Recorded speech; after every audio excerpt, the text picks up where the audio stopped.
శ్రీమాత్రే నమః. శ్రీ రేణుకా ఎల్లమ్మ దేవస్థానం పాలక మండలం లక్ష్మమ్మ. ఈరోజు నవరాత్రుల రెండవ రోజు. ఈరోజు అమ్మవారికి లక్ష్మీదేవిలాగా అలంకరణ చేసినాము. అందరూ మంచిగా పాలమూరు పట్టణంలో ఉండే ప్రజలందరూ కూడా మంచిగా అమ్మవారు అందరికీ ఐశ్వర్యాన్ని ఇచ్చి అందరు ఆరోగ్యంగా ఉండి అందరు సుఖశాంతులతో ఉండాలని మేము ఇక్కడ అమ్మవారికి 3 గంటల నుంచి పంచామృత అభిషేకము, అమ్మవారికి 5 లక్షలతో అమ్మవారికి అలంకరణ చేసినాము. అందరికీ కూడా వచ్చే భక్తులకు కూడా అమ్మ అన్ని సౌకర్యాలు ఇచ్చి అందరినీ కంటికి రెప్పలాక కాపాడాలి. ఇక్కడ తల్లి అందరికీ వచ్చిన వాళ్ళకి అందరికీ ఏ కష్టం లేకుండా మహిళలకు కానీ ఇక్కడ ముత్తైదలు అందరికీ పాలమూరు పట్టణం కాదు ఇట్లకి వెళ్ళి అంత చుట్టుముట్టు హైదరాబాద్కి వెళ్ళి అందరూ వస్తారు ఇక్కడ అమ్మవారిని. అందరిని వచ్చే భక్తులను చల్లగా కాపాడాలి. అమ్మవారు కాపాడుతుంది.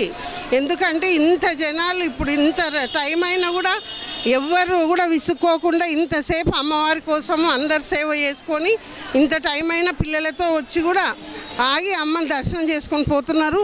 అందరు ప్రశాంతంగా అమ్మవారిని దర్శనం చేసుకొని పోవాలని నేను వేడుకుంటున్న భక్తులకు. టైము ఎందుకంటే అలంకరణ 3 గంటల నుంచి వేస్తుంటే ఇంత టైం అవుతుంది, 11 అవుతుంది అలంకరణ. పూజ అయ్యేటోళ్ళకి లేట్ అవుతుంది. వచ్చిన భక్తులు కూడా మనసు విసుక్కోకుండా, ఎందుకంటే మనం రోజు అభిషేకం చేస్తాం, రోజు అభిషేకం ఉన్నందుకు మనకు లేట్ అవుతుంది టైము. భక్తులు కూడా అందరు మన్నించి అమ్మవారిని అందరిని చూసి ఆనందంగా పోవాలని నేను మనస్ఫూర్తిగా వచ్చే భక్తులకు అందరికీ వేడుకుంటున్నా. ప్రశాంతంగా కూర్చొని మంచిగా తీర్థప్రసాదం తీసుకొని మంచిగా వాటర్ ఉన్నాయి ఇంకా మంచిగా కూర్చొని అమ్మను చూసి సంతోషపోవాలని వేడుకుంటున్నాను. ఓం శ్రీమాత్రే నమః. పాలమూరు పట్టణంలో ఈరోజు శ్రీ శ్రీ శ్రీ రేణుకా ఎల్లమ్మ టెంపుల్లో నవరాత్రి ఉత్సవాలు అంగరంగ వైభవంగా జరుగుతున్నాయి. ఇది గత ఎన్నో ఏళ్ళకెళ్ళి ఇక్కడ పాలమూరు పట్టణంలో జరుగుతున్నాయి. ఎందుకంటే ఈ నవరాత్రి ఉత్సవాలు ఇక్కడి నుంచే మొదలై నవరాత్రి ఉత్సవాలు మొదటి రోజు మొదలై చివరి రోజు ఇక్కడ దర్శనం చేసుకొని ఇక్కడ మా పాలమూరు పట్టణంలో ధ్వజద్వారి ఊరేగింపు చేసి ఇక్కడ దర్శనం చేసుకున్న తర్వాత అక్కడ గ్రౌండ్లోకి వెళ్ళి ఉత్సవం చేయడం జరుగుతుంది.